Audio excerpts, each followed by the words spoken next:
Eleanor Steber is considered one of the greatest American singers of the 20th century. At a time when opera was a grand part of popular culture, she was a true international star, known throughout the world for her full, powerful voice, her ability to quickly master a wide variety of roles, and her tireless work ethic. She's often been called the greatest Mozart singer of them all, but because she embraced many styles of music, her appeal went far beyond opera fans. Born in Wheeling on July 17, 1914, Steber was taught voice and piano by her mother. She was accepted into Boston's New England Conservatory of Music as a piano major in 1933. At the school, Dr. William L. Whitney convinced her to change her major to voice. At 21, while still in school, she made her operatic debut as Cinta in The Flying Dutchman. In 1940, she won first prize in the Metropolitan Opera Auditions of the Air.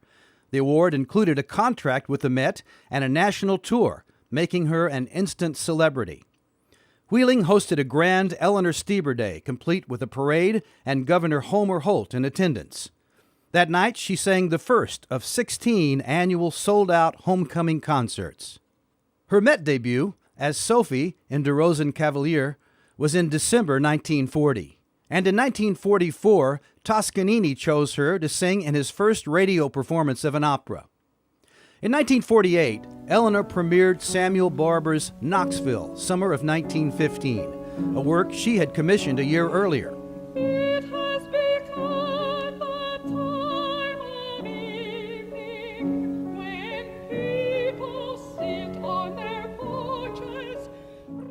Both Knoxville and the title role she later created for his opera Vanessa became two of her most notable and proudest achievements.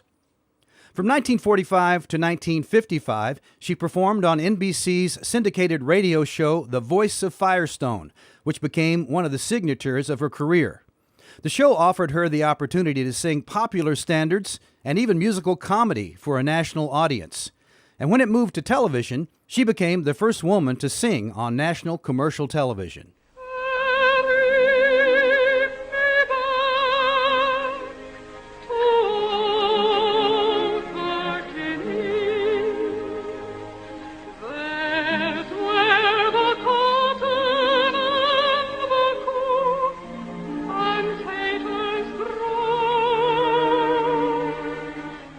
In 1950, when the Met, now managed by Rudolph Bing, began to again favor European singers, Eleanor embarked on a nearly year-long tour for the U.S. State Department that took her to the Middle East, Far East, and Southeast Asia.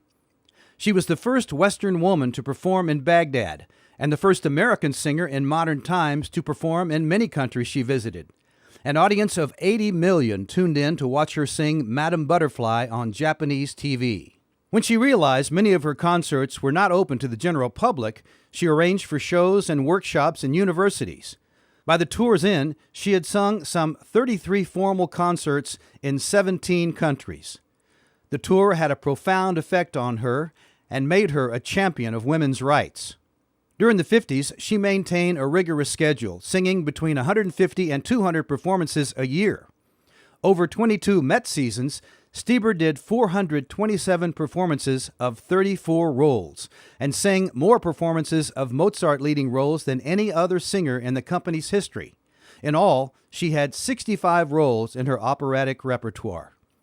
Her final Met performance was at the 1966 farewell concert at the Met's Old House, where she led the farewell quintet from Vanessa for the last time. Steber continued to give concerts, appear in musicals, and take the occasional operatic part. Her last role was Miss Wingrave in the American stage premiere of Britain's Owen Wingrave in Santa Fe, 1973. Never one to pass up work or publicity, at age 60, she performed at New York's infamous Continental Bath Concerts. The shows attracted an eclectic group of performers, from Cab Calloway to Bette Midler, all singing for an audience wearing only white towels. One reviewer described Eleanor as appearing from the steam room in a chiffon gown loaded with diamonds and a black towel draped around her waist. While she was awarded 11 honorary doctorates, traveled the world, and lived a life far removed from her childhood in Wheeling, West Virginia remained at the core of her personality.